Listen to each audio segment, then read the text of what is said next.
La peur, l'angoisse et l'attente. Dans une ville fantôme, ceux qui n'ont pas pris les armes ont fui ou se mettent à l'abri. Samedi, après une nuit de combat dans la capitale, un immeuble résidentiel a été touché par un tir de missile russe, d'après les autorités ukrainiennes. Il y a eu un grand bruit au milieu de la nuit. Nous nous sommes levés et sommes allés à la cave. Le bruit a continué pendant 1 heure. Puis au lever du soleil, à 6h ou à 6h30, nous sommes rentrés chez nous. Honnêtement, jamais je n'aurais cru être témoin de telles horreurs. Le couvre-feu est étendu jusqu'à lundi matin, non-stop. Désormais, toute personne dans la rue sera considérée par les autorités ukrainiennes comme un ennemi. Non loin du palais présidentiel, des réservistes ont réquisitionné un hôtel pour protéger le président Zelensky.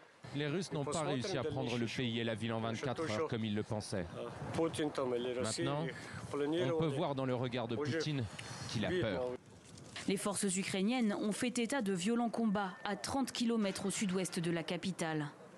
Dans un message posté sur les réseaux sociaux, le président ukrainien félicitait l'engagement de ses compatriotes, affirmant également avoir cassé le plan de Moscou.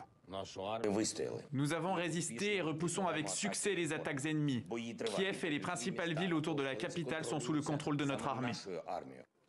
Les Russes, de leur côté, ont accusé Kiev d'avoir refusé des négociations pouvant mener à une trêve et démentent toujours prendre pour cible des civils. Pendant la nuit, les forces armées de la Fédération de Russie ont frappé des sites d'infrastructures militaires ukrainiennes avec des armes de haute précision de longue portée, en utilisant des missiles de croisière navale et aériens. En 3 jours, les forces russes ont pénétré en profondeur en Ukraine. À Kharkiv, la deuxième ville du pays, les habitants fuient ou se mettent à l'abri. La ville portuaire et stratégique de Mariupol a elle aussi été la cible de bombardements. Chacun résiste comme il peut.